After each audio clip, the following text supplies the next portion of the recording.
बद्रीनाथ धाम में चढ़ावा चोरी पर सियासत गर्म है तो चोरों पर एक्शन की मांग भी हो रही है। अब चोरों की ये जमात सिर्फ अभी एक्टिव नहीं है, बल्कि बद्री केदार मंदिरों में चोरी 2000 साल पहले भी होती रही। यहाँ तक कि स्पेशली एक्ट बनाना पड़ा, लेकिन फिर भी मंदिरों में चोरी नहीं रुकी। तो क्या अब देवस्थानम बोर्ड ही इसका एकमात्र विकल्प है? तो ये सब कुछ जानने से पहले बद्रीनाथ केदारनाथ का इतिहास और मंदिरों में चोरी कब कब हुई ये भी जानना जरूरी है। बद्रीनाथ पर चढ़ावा चोरी पर सियासत गर्म है तो चढ़ावा चोरों के खिलाफ कार्रवाई की मांग हो रही है। लेकिन न्यूज़ पेज ये आपको बता रहा है कि चढ़ावा चोरी यहाँ कोई नई बात नहीं है। एक्ट बनते रहे और चोरियां होती रही, लेकिन क्या है पूरा माजरा, इस खबर में देखिए। 688 ईस्वी में राजा कनकपाल ने बद्रीनाथ के मंदिर का मैनेजमेंट शुरू किया और तब भी ऐसे ही मामले आते रहे। यूपी सरकार के मैनुअल ऑफ टाइटल में इसका जिक्र मिलता है, तो इस पर एटकिंसन के गजेटियर ने भी मोहर लगाई है।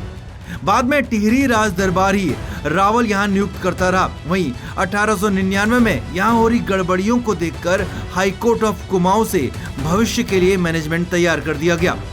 इसको बद्रीनाथ के रावल पुरुषोत्तम ने चुनौती जरूर दी, लेकिन शपथ पत्र में ये भी माना कि धार्मिक अधिकार उनके हैं, लेकिन अकाउंट ऑडिट निरीक्षण का अधिकार टिहरी दरबार नियुक्त करेगा। इसके बाद भी उलझने कम नहीं हुई और गड़बड़ियां होती रही, तो 1928 में जनता में भारी गुस्सा पैदा हो गया, जिसके बाद सरकार से टिहरी दरबार और रावल की शिकायत की गई।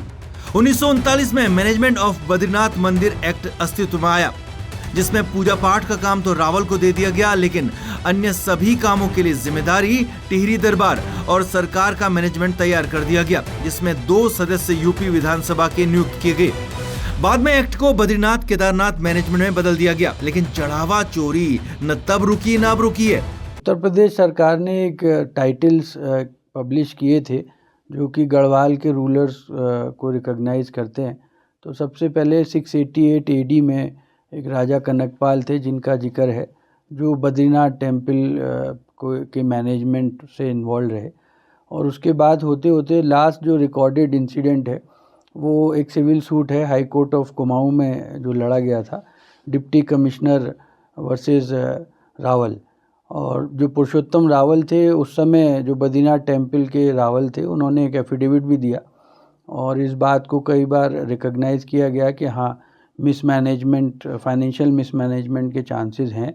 तो लिहाजा अगर जो रिलीजियस उसमें फंक्शंस हैं वो रावल को दिए जाएं और जो भी उसके फाइनेंशियल मैनेजमेंट है वो अगर टिहरी दरबार उसको करे तो ये बेटर रहेगा।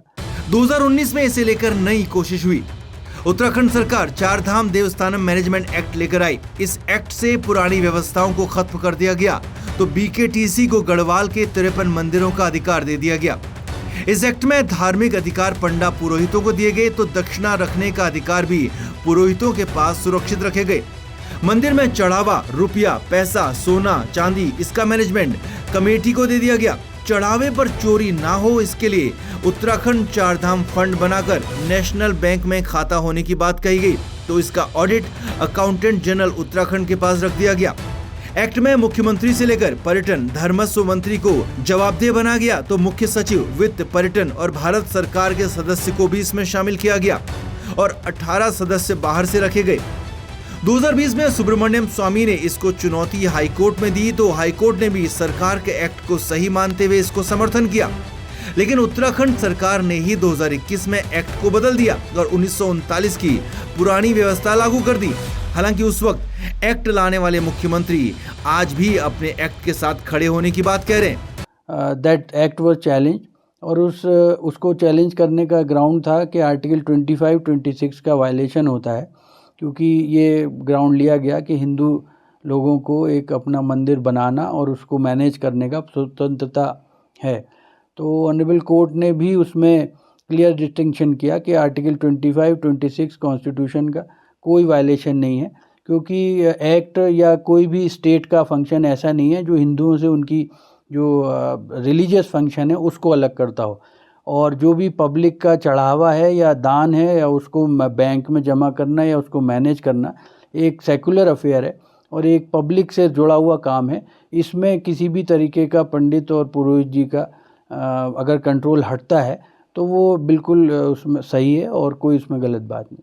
देवस्थानम बोर्ड की जहाँ तक बात है, मैं आज भी अपनी बात पे कायम हूँ कि देवस्थानम बोर्ड अगर होता तो काफ़ी समस्याओं का समाधान वो समय पर किया जाता।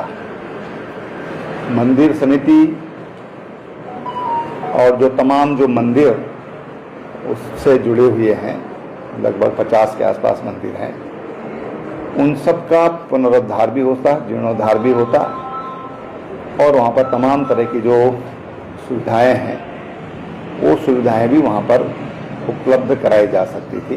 देखिए, जांच जो भी हो वो विश्वसनीय होनी चाहिए।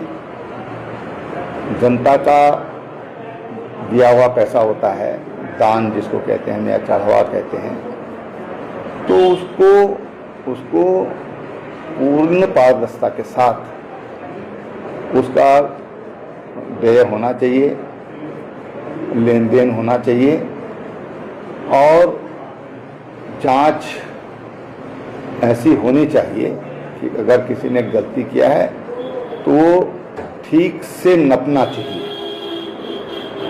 जो विधि की जो व्यवस्था है, कानून की जो व्यवस्था है, उसके अनुरूप उनको कड़े से कड़ा दंड मिलना चाहिए। अब साफ है कि बद्रीनाथ केदारनाथ में मंदिरों के साथ लूट का इतिहास भी पुराना है। हर बार कुछ बेहतर करने की कोशिश हुई तो लूट भी उसी तरीके से हाईटेक होती चली गई। हालांकि अब समय है, वक्त की जरूरत है कि इस पर ठोस कदम उठाए जाए। बद्रीनाथ केदारनाथ मंदिर के मैनेजमेंट को सरकार को पूरी तरह से अपने हाथ में लेना होगा और इसे लेकर एक बड़ा व्यापक प्लान बनाना होगा और जरूरी हो तो देवस्थानम बोर्ड जैसे एक्ट पर भी विचार जरूर से जरूर किया जाना चाहिए। एक्ट साफ कहता है कि किसी के भी धार्मिक अधिकारों का ये हनन नहीं है, इसके बावजूद देवस्थानम एक्ट को लागू नहीं होने दिया है।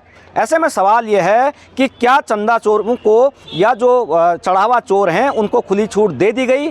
क्या बिल्ली को दूध की रखवाली के लिए रख दिया गया है? ऐसे में ये चोरी कहाँ रुकेगी, ये कहना मुश्किल है। Virendra Bisht, news page, Nainital.